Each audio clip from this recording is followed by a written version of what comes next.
ಜೀವನದಲ್ಲಿ ಎಷ್ಟು ಕಮಿಟ್ಮೆಂಟು ನಾವು ಆಲ್ರೆಡಿ ಕಮಿಟ್ ಮಾಡ್ಕೊಂಡ್ಬಿಟ್ಟಿದ್ದೀವಿ.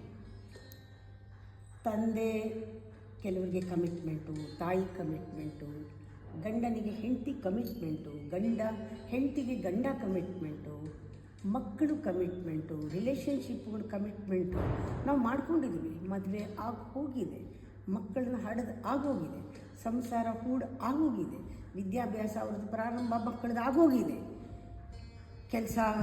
ಕೆಲಸ ಬಗ್ಗೆ ಕರೆಕ್ಟಾಗಿ ಎಲ್ಲರಿಗೂ ಸಿಕ್ಬಿಟ್ಟಿದೆ ಅಥವಾ ಸಿಕ್ಕಿಲ್ಲ, ಏನೋ ಸಂದರ್ಭಗಳು ಇದೆ. ಆದರೆ ಇದ್ರ ಬಗ್ಗೆ ಎಲ್ಲ ಒಂದು ಡಿಸಿಷನ್ ತೊಗೋಬೇಕಾಗತ್ತೆ.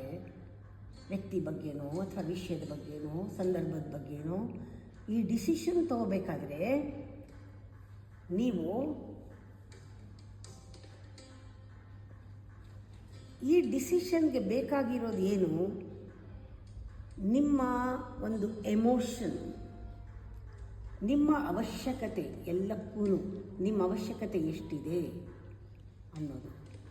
ಇಲ್ಲಿ ನಿಮ್ಮ ಸ್ವಾರ್ಥದ ವಾಂಟ್ ನೀಡ್ ಇಲ್ಲ.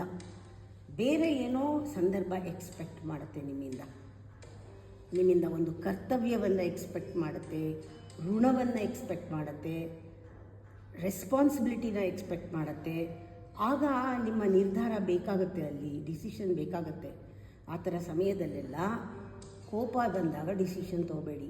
ಈ ವಿಷಯದಲ್ಲಿ ಕಮಿಟ್ ಆಗೋಗಿದೆ ಎಲ್ಲನೂ. ಈ ವಿಷಯದಲ್ಲಿ ಕೋಪ ಬಂದಾಗ ಡಿಸಿಷನ್ ತೊಗೋಬೇಡಿ. ದ್ವೇಷ ಇದ್ದಾಗ ಡಿಸಿಷನ್ ತೊಗೋಬೇಡಿ. ದುರಾಸೆ ಇದ್ದಾಗ ಡಿಸಿಷನ್ ತೊಗೋಬೇಡಿ. ತಲೆ ಕೆಟ್ಟಾಗ ನಿಮಗೋ ಯಾರಿಗೋ ಮನೆಯಲ್ಲಿ ಡಿಸಿಷನ್ ತೊಗೋಬೇಡಿ.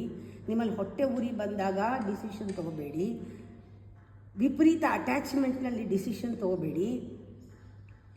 ಇವೆಲ್ಲವೂ ಕೂಡ ಈಗೋ ಹೇಳುತ್ತೆ ತಗೋ ತಗೋ ತಗೋ ಅಂತ. ಈಗೋಗೆ ಹರ್ಟ್ ಆಗಿದೆ, ಅದು ಅಫೆಂಡ್ ಆಗಿದೆ.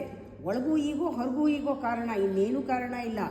ಶಾಂತಿ, ಸಮಾಧಾನ, ಬ್ಯಾಲೆನ್ಸ್ ಆಫ್ ಮೈಂಡ್, ಕಾಮ್ನೆಸ್, ಆಮೇಲೆ ಕೂತ್ಕೊಂಡು ವಿವೇಕದಿಂದ ನೌ ಯು ಡಿಸೈಡ್. ಆ ಡಿಸಿಷನ್ನು ಪರಮಾತ್ಮ ಸಪೋರ್ಟ್ ಮಾಡ್ತಾನೆ.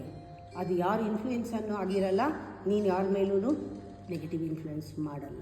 ಇದನ್ನು ಜ್ಞಾಪಕ ಇಟ್ಕೊಂಡ್ರೆ ಒಂದು ಸಂಸಾರನೋ, ಸಂಬಂಧನೋ, ಸಮಾಜನೋ ಎಲ್ಲನೂ ನಮ್ಮಿಂದ ಉದ್ಧಾರ.